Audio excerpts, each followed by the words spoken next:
Selamat pagi Bapak Ibu Saudara. Selamat hari Minggu. Mari saya ajak kita semua untuk memuji dan memuliakan Tuhan.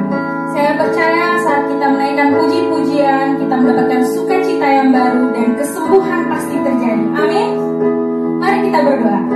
Tuhan Yesus, terima kasih untuk hari ini Tuhan. Kami mau bersorak-sorai dan bersukacita meninggikan nama Engkau Tuhan. Sebab Engkau adalah Raja di atas segala Raja Tuhan. Engkau adalah Allah yang layak untuk kami puji dan kami sembah Tuhan. Berkati kami hari ini Tuhan, berkati ibadah kami. Di dalam nama Tuhan Yesus, haleluya, amin.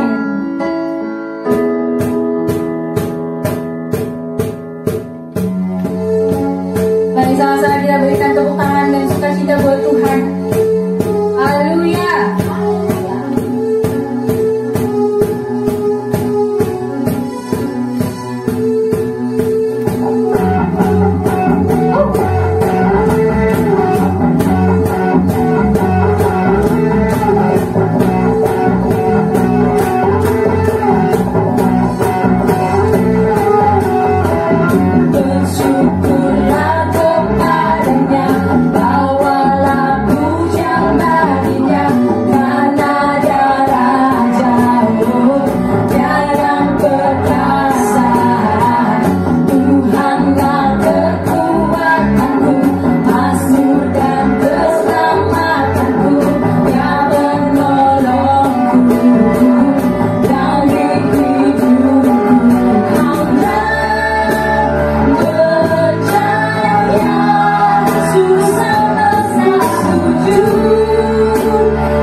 Tuhan.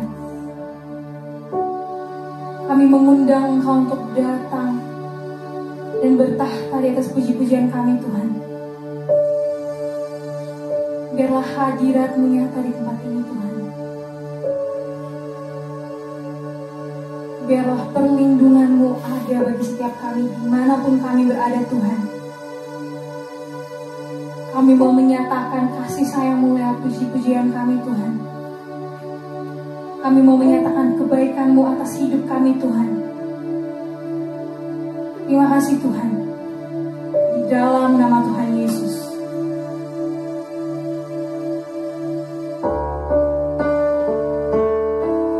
Yes Lord.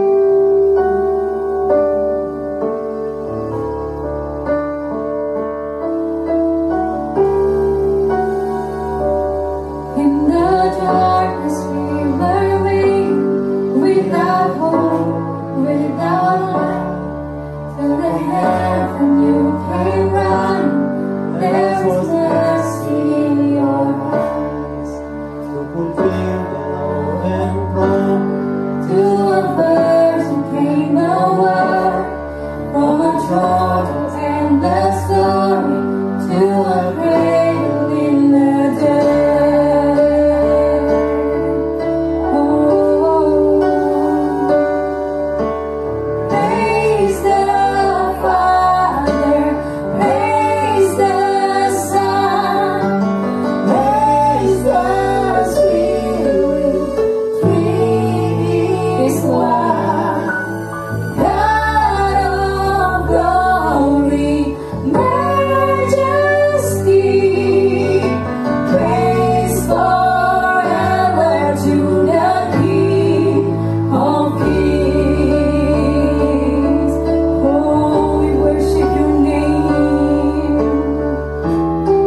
ini kita akan berbicara mengenai firman Tuhan yang terambil dari Kejadian, tapi kita percaya dalam seri yang kita belajar dalam minggu ini mengenai Awesome God dengan judul yaitu God's Mission, yaitu di mana ada rencana dan tujuan Tuhan di dalam kehidupan saya dan saudara. Itulah yang kita belajar, saya kasih judul itu Rencana Agung Allah bagi kehidupan saya dan saudara. Kalau saudara lihat, itu ada gambar kota, itu adalah rencananya bangsa Indonesia akan memindahkan ibu kota negara di Penajam Pasir di Kalimantan ya. Jadi kota ini atau daerah ini adalah daerah yang masih hutan sekarang. Di situ ada sungai, ada lapangan yang luas, ada pegunungan, ada lembah dan lain sebagainya. Tetapi sebelum pemerintah memilih kota ini atau tempat ini, mereka sudah merencanakan. Mereka sudah memikirkan bahwa kota ini akan dijadikan sebagai kota yang penting, yang akan menjadi pusat perhatian daripada seluruh dunia nantinya, karena ini merupakan pusat dari atau ibu kota dari bangsa Indonesia. Bahkan seluruh para ahli arsitek, sanitasi, bahkan tata ruang, mereka sudah berkumpul untuk memitingkan. Bahkan anggaran-anggarannya juga sudah dianggarkan semuanya sehingga bisa terwujud kota yang baru atau ibu kota daripada bangsa Indonesia yang akan datang. Nah, dalam kehidupan saya dan saudara pun, Tuhan telah mendesain hidup kita. Tuhan memilih saya dan saudara, menenun saudara dalam kandungan ibu saudara. Bahkan juga Dia sudah merancang kehidupan kita sebelumnya. Sehingga kita berada pada saat ini, dan Tuhan punya rencana dan tujuan yang besar dalam kehidupan saya dan saudara. Sama seperti bangsa Indonesia memilih daerah Penajam, demikian juga Tuhan memilih saudara karena ada tujuannya, ada rencananya. Jadi saya dan saudara ini hidup tidak hanya menghabiskan umur di dunia ini. Ada rencana agung Allah yang Tuhan sudah rancangkan sebelumnya bagi kehidupan saya dan saudara. Meskipun mungkin hari ini kita menghadapi situasi pandemik, tetapi itu bukanlah rencana Tuhan. Itu hanyalah bagian dari perjalanan iman saya dan saudara untuk membuat iman kita itu naik ke level yang lebih tinggi lagi. Nah, pada hari ini kita belajar firman Tuhan dari Kejadian pasal 35, ayat yang pertama sampai 15, kita akan melihat kehidupan dari seorang yang bernama Yakub, di mana dia mengalami situasi yang sulit dalam hidupnya. Dia mengalami penolakan, dimusuhi, dan lain sebagainya. Mari kita baca bersama-sama Kejadian pasal 35 ayat 1 sampai 15. Allah berfirman kepada Yakub, "Bersiaplah, pergilah ke Betel. Tinggallah di situ dan buatlah di situ mezbah bagi Allah yang telah menampakkan diri kepadamu ketika engkau lari dari Esau kakakmu." Lalu berkatalah Yakub kepada seisi rumahnya dan kepada semua orang yang bersama-sama dengan dia, "Jauhkanlah dewa-dewa asing yang ada di tengah-tengah kamu, tahirkanlah dirimu dan tukarlah pakaianmu. Marilah kita bersiap dan pergi ke Betel. Aku akan membuat mezbah di situ bagi Allah yang telah menjawab aku pada masa kesesakanku dan yang telah menyertai aku di jalan yang kutempuh." Mereka menyerahkan kepada Yakub segala dewa asing yang dipunyai mereka dan anting-anting yang ada pada telinga mereka, lalu Yakub menanamnya di bawah pohon besar yang dekat Sikem. Sesudah itu berangkatlah mereka, dan kedahsyatan yang dari Allah meliputi kota-kota sekeliling mereka sehingga anak-anak Yakub tidak dikejar. Lalu sampailah Yakub ke Luz yang di tanah Kanaan, yaitu Betel, ia dan semua orang yang bersama-sama dengan dia. Didirikannya lah mesbah di situ dan dinamainya tempat itu El Betel karena Allah telah menyatakan diri kepadanya di situ ketika ia lari terhadap kakaknya. Ketika Deborah, inang pengasuh Ribka, mati, dikuburkanlah ia di sebelah hilir Betel di bawah pohon besar yang dinamai orang pohon besar penangisan. Setelah Yakub datang dari padang Aram, maka Allah menampakkan diri pula kepadanya dan memberkati dia. Firman Allah kepadanya, namamu Yakub, dari sekarang namamu bukan lagi Yakub, melainkan Israel. Itulah yang akan menjadi namamu, maka Allah menamai dia Israel. Lagi firman Allah kepadanya, akulah Allah yang maha kuasa. Beranak cuculah dan bertambah banyak. Satu bangsa, bahkan sekumpulan bangsa-bangsa akan terjadi daripadamu dan raja-raja akan berasal daripadamu. Dan negeri ini yang telah kuberikan kepada Abraham dan kepada Ishak akan kuberikan kepadamu dan juga kepada keturunanmu. Lalu naiklah Allah meninggalkan Yakub dari tempat ia berfirman kepadanya. Kemudian Yakub mendirikan tugu di tempat itu, yakni tugu batu. Ia mempersembahkan korban curahan dan menuangkan minyak di atasnya. Yakub menamai tempat di mana Allah telah berfirman kepadanya Betel. Mari kita berdoa. Tuhan, kami bersyukur buat firman-Mu. Biarlah Roh Kudus yang berbicara turun ke pikiran kami, ke hati kami pada hari ini, bukan sekedar sebagai pendengar, tetapi menjadi pelaku daripada kebenaran firman-Mu. Bahkan setiap hal yang mengganggu kami, setiap kuasa-kuasa kegelapan yang berusaha untuk mengalihkan pikiran kami daripada firman-Mu, kami patahkan kuasa dalam nama Yesus. Firman itu yang adalah roh, yang adalah hidup, lebih tajam daripada pedang bermata dua manapun.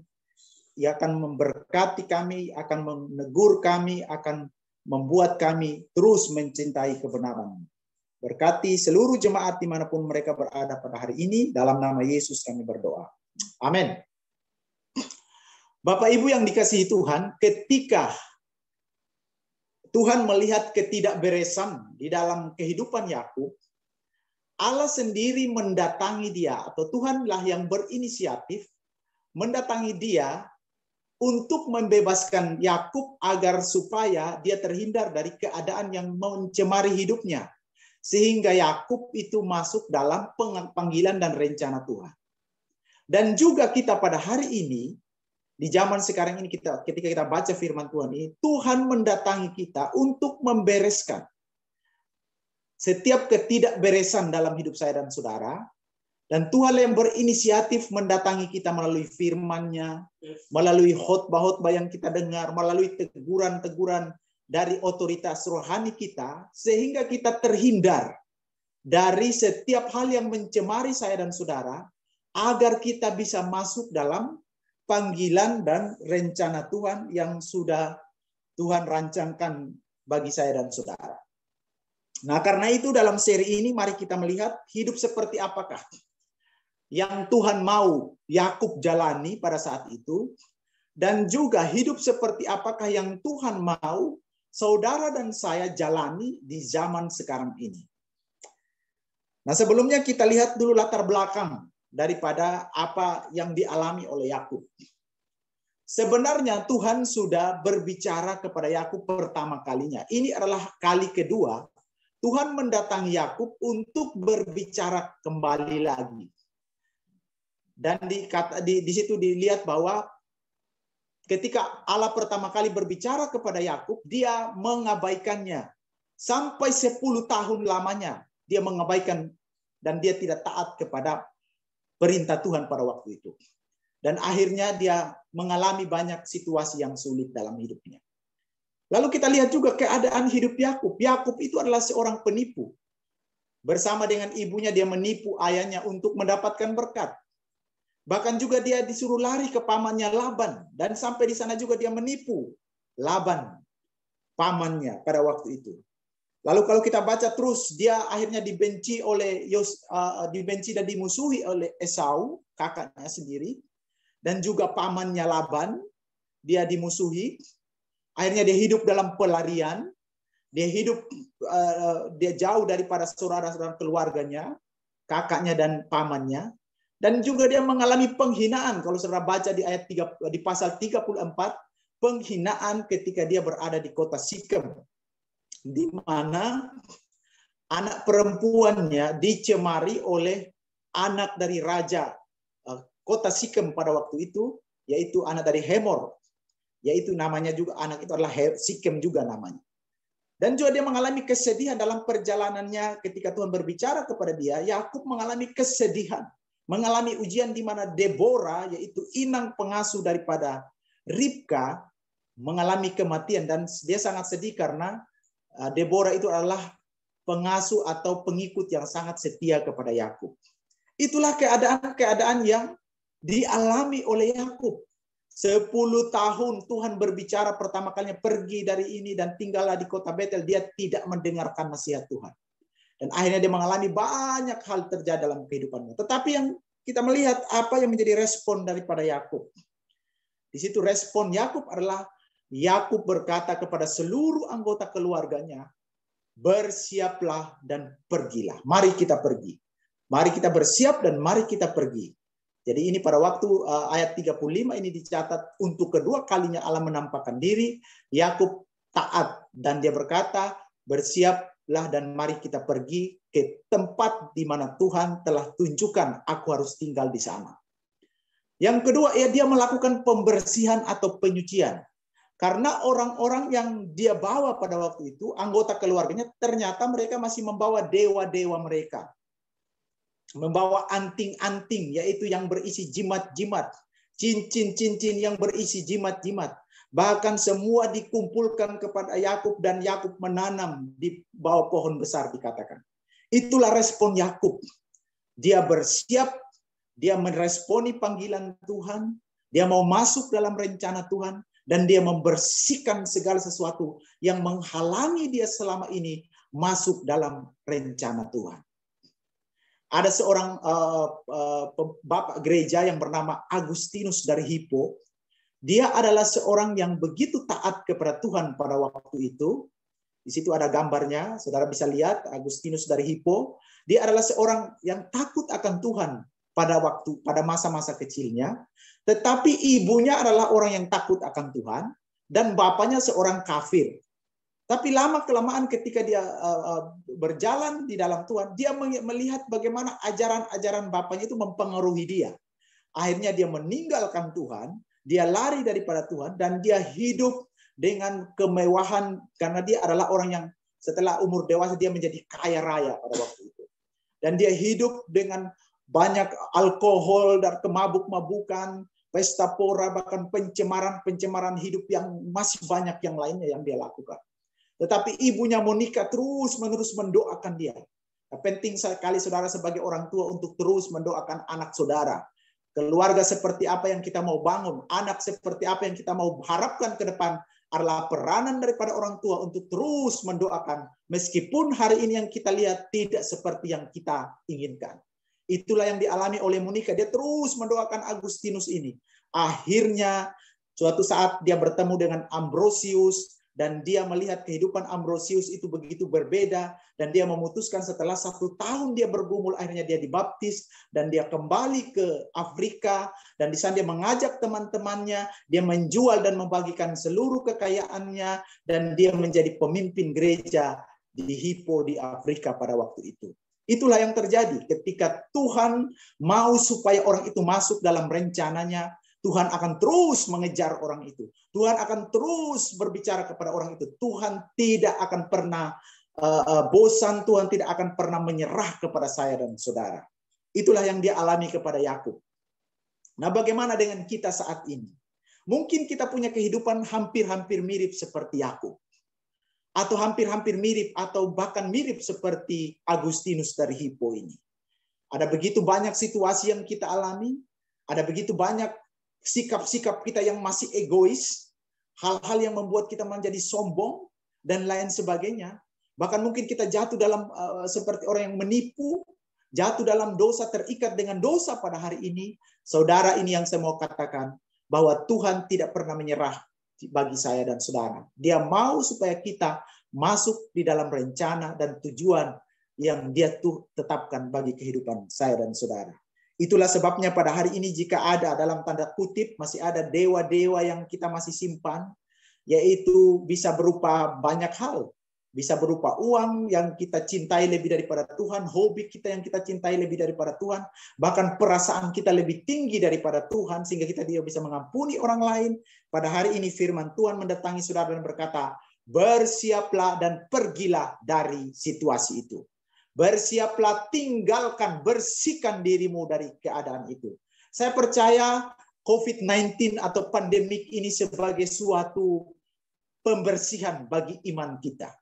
Kalau kita merespon dengan baik, kita akan melihat bahwa ini sebagai suatu ujian pemurnian bagi saya dan saudara. Jadi jangan memaki-maki keadaan kita, jangan tetap percaya, tetap tersenyum, karena yang seperti yang saya katakan tadi, karena kita punya Tuhan yang sudah tahu ending daripada hidup kita, ending daripada dunia ini. Jadi itulah sebabnya kita tetap bersukacita. Ada amin? Amin. Haleluya. Dan ayat yang kelima kalau saudara baca di situ, setelah Yakub membersihkan diri dan dia meresponi panggilan Tuhan, di situ dikatakan, maka kedahsyatan Allah menyertai dia. Saudara mau kedahsyatan Tuhan menyertai saudara? Mari kita mengoreksi hidup kita. Sudah berapa perjalanan rohani saya dan saudara itu sudah sampai di mana? Sudah sampai di mana cinta kita kepada Tuhan? Kita sendiri yang bisa mengukurnya. Di situ ayat 5 berkata, sesudah itu berangkatlah mereka dan kedahsyatan yang dari Allah meliputi kota sekeliling mereka, sehingga anak-anak Yakub tidak dikejar. Itulah pagar perlindungan Tuhan. Bahkan saudara, sekarang kita percaya bahwa Tuhan adalah yang memagari kita dari setiap situasi dan keadaan. Sekalipun mungkin ada yang meninggal karena COVID, tetapi kita percaya kita punya iman kepada Allah yang hidup. Kita tetap percaya kepada Dia. Kita tidak mengalami situasi yang terlalu menyedihkan, ya. Nah, ada seorang ahli, menurut Paul Scholes, seorang ahli yang berkata bahwa ada 3 tipe orang dalam menghadapi permasalahan hidup. Yang pertama itu saudara bisa lihat itu seperti ada gambar gunung. Yang pertama itu adalah quitters. Quitters adalah orang yang ini menjadi ukuran rohani saya dan saudara juga, ya. Ketika kita mengalami berkat-berkat Tuhan yang besar dan tidak mengalaminya lagi, akhirnya sampai di sini aja lah. Tidak mungkin lagi, lebih baik aku berhenti aja lah. Berhenti berharap lebih, berhenti dengan imanku sampai di sini aja. Itulah tipe-tipe orang yang mudah menyerah, mudah berhenti. Tipe yang kedua adalah campers. Campers adalah orang yang berkemah, orang yang merasa di zona nyaman. Tidak mau lagi melakukan hal-hal yang Tuhan mau lakukan dalam kehidupan kita. Ya, hidup saya sudah seperti inilah, sudah terpenuhilah semuanya. Mau apa aja sudah ada lah, ngapain lagi aku harus dengarkan apa yang dikatakan oleh Tuhan melalui hamba-hambanya, melalui firman-Nya dan lain sebagainya. Itulah campers. Campers ini ibarat seperti orang Babel yang membangun menara Babel dan berkata, mari kita cari nama. Mari kita membangun, ya, itu hanya kesombongan yang terjadi. Jadi, dan yang terakhir adalah climbers, itu adalah orang yang terus berjalan. Meskipun tantangan, situasi, keadaan tidak seperti yang diharap, dia tetap beriman. Dia tetap memegang janji Tuhan. Dia tetap percaya dan berharap meskipun kekurangan, meskipun dalam keadaan sakit, dia terus percaya. Itulah orang yang beriman sungguh-sungguh kepada firman Tuhan, apapun situasi dan tantangannya. Nah, kita bisa menjadikan ini sebagai review bagi hidup saya, perjalanan rohani kita. Apakah kita ini orang yang sudah berhenti atau sedang berkemah aja, sedang suam-suam kuku, hidup nggak hidup, mundur nggak mundur, maju nggak maju dalam Tuhan, atau orang yang terus berjalan dalam iman. Itu yang Tuhan harapkan. Dan itu juga yang Tuhan bicarakan kepada Yakub, keluar dari kota Sikem itu yang mencemari hidupnya, yang mencemari dia, yang menghalangi dia menggenapi rencana Allah dalam kehidupannya. Lalu Yakub keluar dari sana. Dan kita lihat lagi tindakan Allah terhadap Yakub. Apa sih yang dilakukan oleh Allah terhadap Yakub? Kita lihat ayat yang ke-9 sampai 13 dikatakan di sana. Setelah Yakub datang dari Padan Aram, maka Allah menampakkan diri pula kepadanya dan memberkati dia.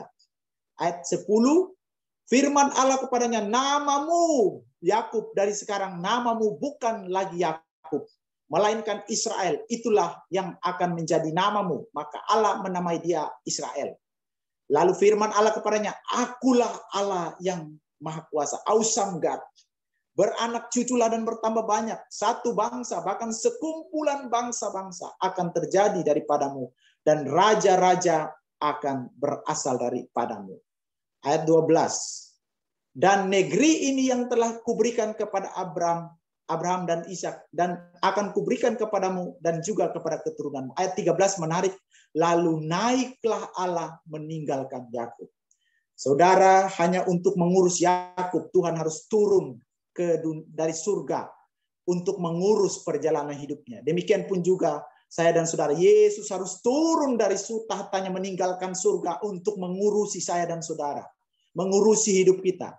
Jadi Tuhan yang begitu luar biasa, begitu agung, begitu kudus, harus turun ke dunia untuk mengurus, membereskan dosa kita, membereskan ketidakkudusan kehidupan saya dan saudara.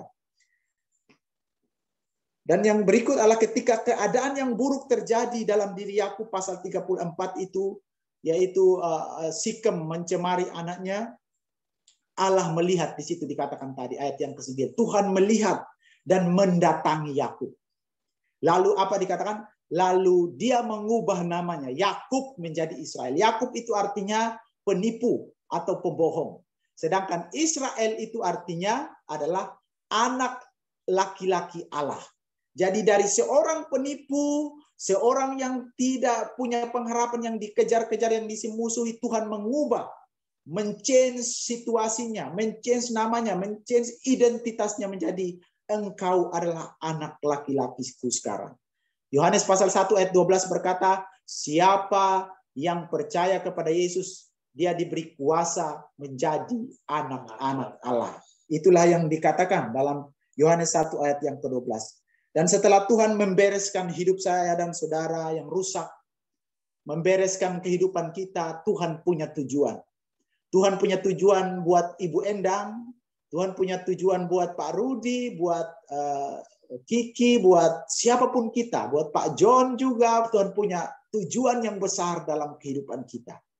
Tuhan punya bukan sekedar hanya menghabiskan umur, menikmati apa yang ada di dunia, tapi Tuhan punya rencana yang besar, rencana yang agung dalam hidup saya dan saudara. Bahkan dikatakan tadi, bukan hanya sekumpulan bangsa-bangsa, bukan hanya satu bangsa, tapi engkau akan menjadi berkat bagi bangsa-bangsa, dikatakan. Karena itu pertanyaannya yang perlu kita renungkan bagi saya dan saudara pada hari ini adalah sudah berapa banyak berkat atau kebaikan Tuhan yang kita sudah nikmati di dalam kehidupan kita ini.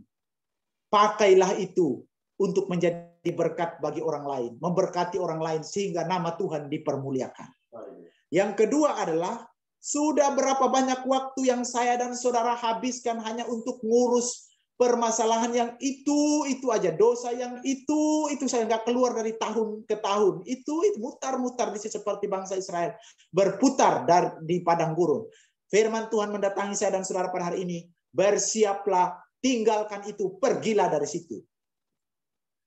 Tinggalkan dari mungkin kita mengalah, ya saudara sendiri ya, apa dosa apa yang masih mengikat kita, atau dewa-dewa apa yang masih mengikat kita harus menyerahkan kepada Tuhan. Kita harus menguburkan itu seperti Yakub menguburkan di bawah pohon besar tadi, kuburkan setiap luka-luka masa lalu mungkin, rasa malas atau apapun itu yang membuat saudara dihalangi untuk mencapai rencana Tuhan, kuburkan semuanya itu. Bersiaplah sekarang dan pergilah dari situ, dari keadaan kita. Ada dua orang pemuda yang mungkin saya sudah pernah cerita ini, ada dua orang pemuda yang menyeberangi, pergi ke negeri seberang, jaraknya itu sekitar 30 menit. Dan satu-satunya jalan itu melalui laut. Jadi mereka memakai perahu untuk pergi ke sana, dan akhirnya sampailah mereka di pulau yang satu itu.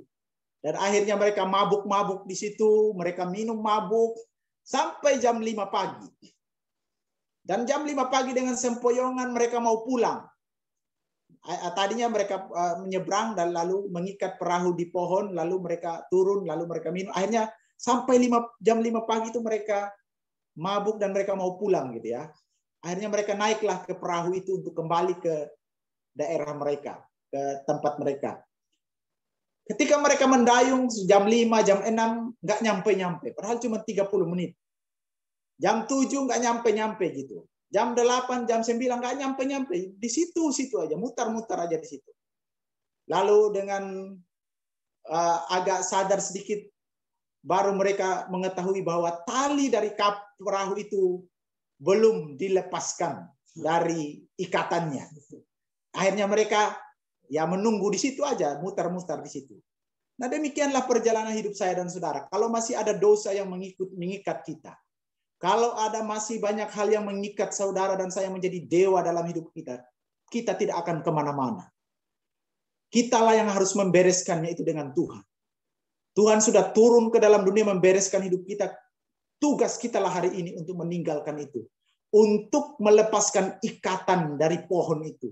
Untuk melepaskan kapal kita, perahu kita, agar melalang buana di lautan luas yang lepas. Mencapai rencana Allah. Lepaskan apa yang menjadi. Sudah tahun 2021 ini, biar menjadi perenungan bagi saya apa yang masih mengikat kita. Mari kita bersama-sama renungkan pada hari ini. Ketika Tuhan bilang bersiap dan pergi dan tinggalkan itu, pergilah dari situ. Efesus pasal yang kedua ayat 10, saya tutup dengan ayat ini. Firman Tuhan berkata, karena kita ini buatan Allah, diciptakan dalam Kristus Yesus untuk melakukan pekerjaan baik yang dipersiapkan Allah sebelumnya. Ia mau supaya kita hidup di dalamnya. Tuhan mau supaya kita hidup dalam rencana Tuhan, dalam panggilan Tuhan. Nah, pemuritan-pemuritan yang kita lakukan itu adalah bagian dari bagaimana masuk dalam rencana Tuhan. Kalau ada orang yang datang menasihati saudara untuk hidup dalam kebenaran, itu adalah bagian bagaimana saudara, bagian daripada perjalanan rohani saudara. Jangan mengeraskan hati kita. Sekali lagi firman Tuhan ini, karena kita ini buatan Allah, Tuhan yang buat saya dan saudara, diciptakan dalam Kristus Yesus untuk melakukan pekerjaan baik yang dipersiapkan Allah sendiri sebelumnya. Ia mau supaya kita hidup di dalamnya. Amin. Mari kita berdoa. Tuhan, kami bersyukur buat firman-Mu pada hari ini, seperti Efesus pasal 2 ayat 10 berkata, karena kami ini buatan Allah diciptakan dalam Kristus Yesus. Engkau mau untuk kami terlibat dalam pekerjaan baik yang sudah dipersiapkan Allah sebelumnya. Itulah yang Engkau mau terjadi dalam kehidupan kami, dalam keluarga kami, dalam bisnis kami, pekerjaan kami. Nama-Mu dipermuliakan dalam sekolah kami, kuliah kami, nama-Mu lah yang dipermuliakan.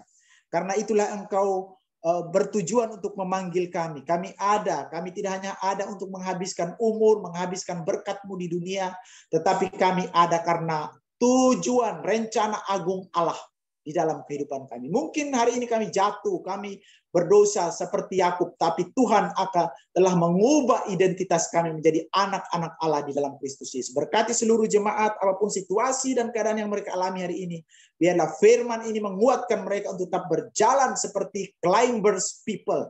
Climbers yang berjalan maju terus tanpa henti-henti, berjalan bersama Kristus.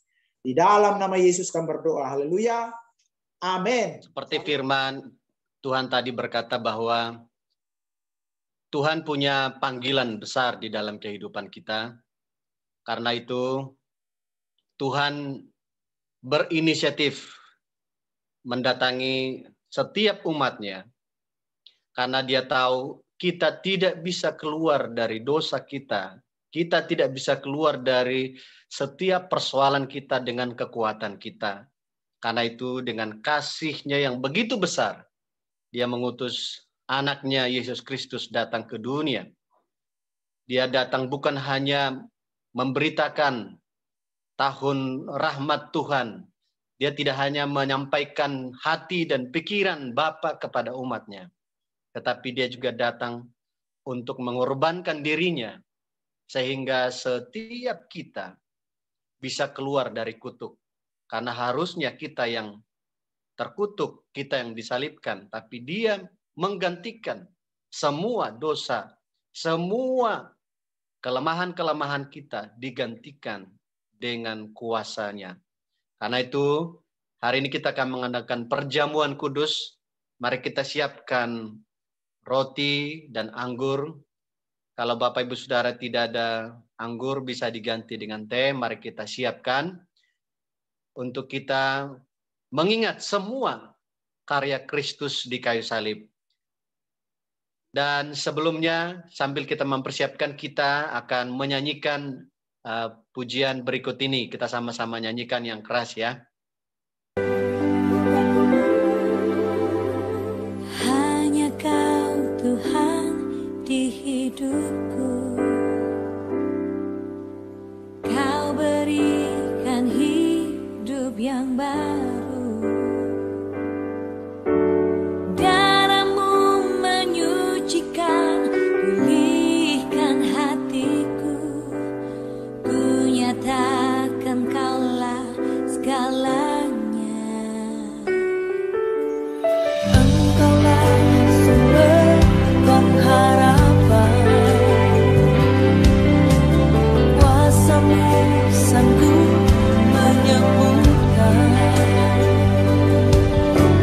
jiwaku pun berserah hanya kepadamu. Yesus, Kaulah segalanya.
Mari kita angkat roti yang ada di tangan kita.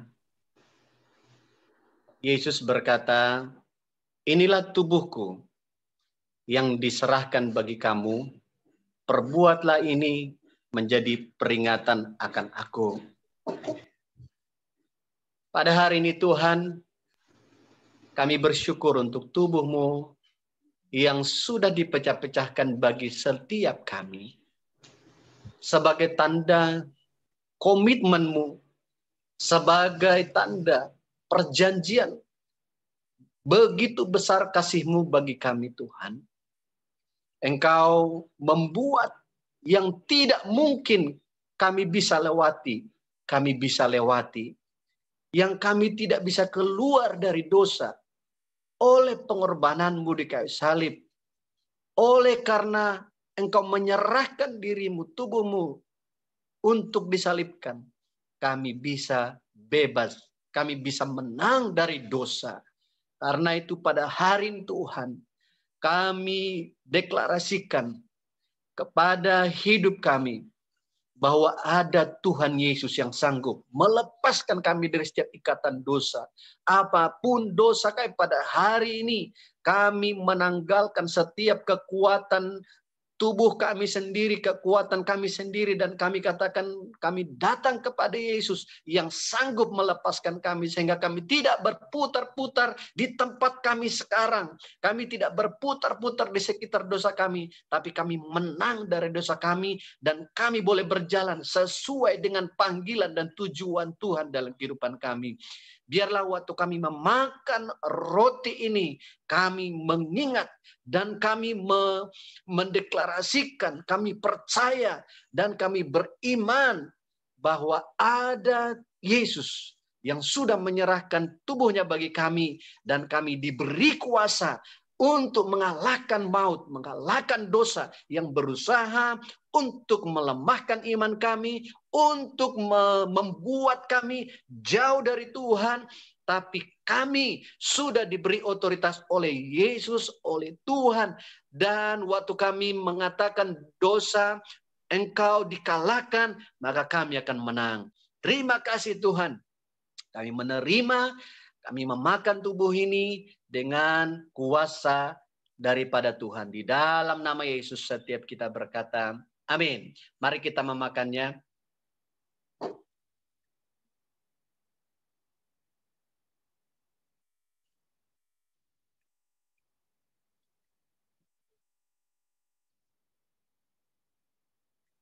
Baik Bapak Ibu Saudara, pada saat perjamuan terakhir dikatakan juga bahwa Yesus mengambil cawan sesudah ia makan, lalu Yesus berkata, cawan ini adalah perjanjian baru yang dimeteraikan oleh darahku, perbuatlah ini setiap kali kamu meminumnya, menjadi peringatan akan aku.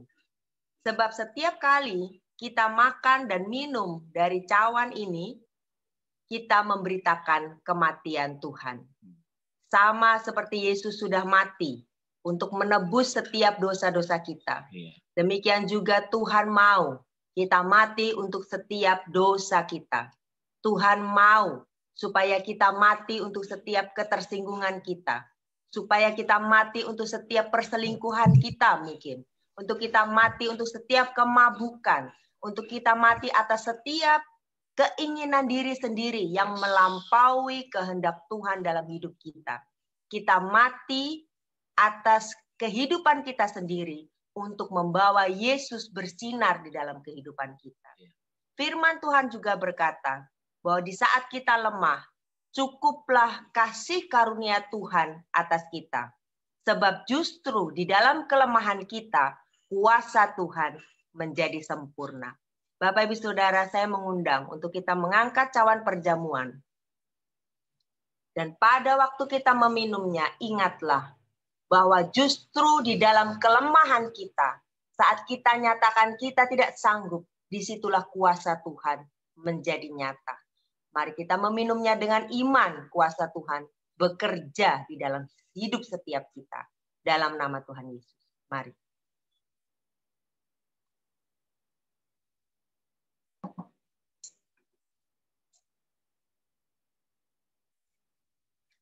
Mari kita ambil waktu 1 menit bagi saudara yang suami istri bisa saling melepaskan pengampunan dan saling memberkati.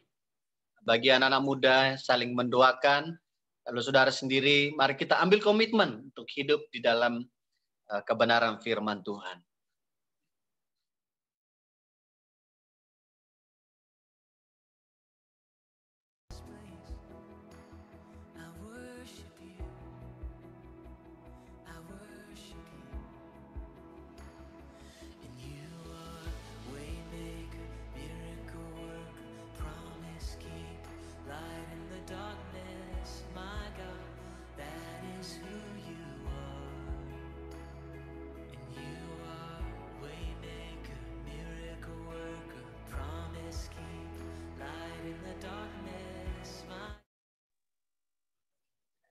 Terima kasih Tuhan, kami bersyukur kami punya kesempatan sampai hari ini hidup di dalam Tuhan. Kami bersama-sama bersatu hati dengan percaya penuh kepada Tuhan. Oleh pengorbananmu di kayu salib, setiap jemaat akan sampai kepada tujuan dan panggilan Tuhan. Dengan perjamuan kudus ini, kami sungguh diingatkan bahwa ada kasih Kristus yang begitu besar kepada kami, membuat kami sanggup melakukan perkara-perkara yang mustahil menurut ukuran dunia. Tapi bagi Tuhan tidak ada yang mustahil. Dan kami percaya waktu kami menggantungkan hidup kami kepada Kristus, waktu kami tinggal di dalam Kristus, waktu kami beriman terus kepada salib Kristus, pengorbananmu kepada kami, kami akan diberi kekuatan diberi kemampuan melewati setiap musim. Sekalipun kami melewati musim-musim sulit seperti musim sekarang ini, kami di tengah-tengah pandemi COVID-19, tapi kami percaya rancangan Tuhan tidak akan berhenti dalam kehidupan kami. Setiap jemaat akan melepaskan berkat, semua akan sampai kepada panggilan Allah yang tertinggi. Terima kasih Tuhan, di dalam nama Yesus kami berdoa. Amin. Baik, Bapak Ibu, selamat pagi. Ini tibalah saatnya kita memberikan persembahan dan perpuluhan kita. Mari kita berikan yang terbaik bagi Tuhan dan kita percaya kepadanya. Kita bisa lihat firman Tuhan di Mazmur 4 ayat 6. Persembahkanlah korban yang benar dan percayalah kepada Tuhan. Kita lihat di garis bawahi bahwa korban yang benar. Kita diingatkan sewaktu kita memberikan persembahan, itu bukan hanya kita memasukkan tangan kita di dalam kantong-kantong persembahan, tapi kita juga harus memberikan dengan hati kita, dengan ketulusan hati kita, dan memberi berdasarkan apa yang ada, apa yang kita punya, dan kita percaya kepada Dia. Mari kita meminta Roh Kudus untuk menolong kita supaya kita bisa memberikan yang terbaik bagi Tuhan pada hari ini. Mari kita berdoa. Bapa, dalam nama Yesus, kami mengucap syukur pada pagi hari ini Tuhan. Terima kasih untuk anugerah atas kasih karunia-Mu yang Kau berikan dalam hidup kami. Apa yang sudah kami peroleh pada hari ini, pada minggu-minggu sebelumnya Tuhan, ialah hari ini kami datang untuk mau mengucap syukur kepada Engkau Tuhan. Kami mau berikan persembahan kami yang terbaik bagi Engkau Tuhan. Biarlah Engkau Allah sendiri mau memberkati kami, berkati pekerjaan kami, berkati usaha kami, berkati apapun yang kami sentuh dengan tangan kami di hari ini Tuhan. Terima kasih Tuhan, berkati kami pada hari ini. Dalam nama Yesus saya berdoa. Amin.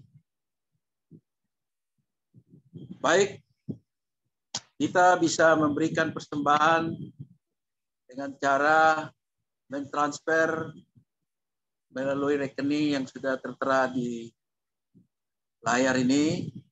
Terus kemudian dengan QR code, GoPay, OVO, dan Dana. Yang berikut kita juga bisa memberikan melalui net group kita. Kita bisa mempersembahkan di net group. Setiap pemimpin grup akan mengumpulkan dana tersebut dan bisa diserahkan ke sekretariat. Terima kasih, Tuhan memberkati. Baik, Bapak Ibu yang dikasihi Tuhan, kita akan mengakhiri ibadah kita. Mari kita menerima berkat Tuhan. Kami bersyukur Tuhan buat anugerah-Mu pada hari ini. Terima kasih buat kebenaran firman-Mu yang kami sudah dengar. Biar kami menjadi pelaku daripada firman-Mu. Terimalah berkat dari Tuhan. Tuhan memberkati engkau dan melindungi engkau. Tuhan menyinari engkau dengan wajah-Nya dan memberi engkau kasih karunia. Tuhan menghadapkan wajah-Nya kepadamu dan memberi engkau damai sejahtera dari sekarang ini sampai Maranatha Yesus Kristus datang kedua kali. Di dalam nama Yesus, setiap orang percaya katakan, amin. Selamat hari Minggu, Tuhan memberkati. Salam.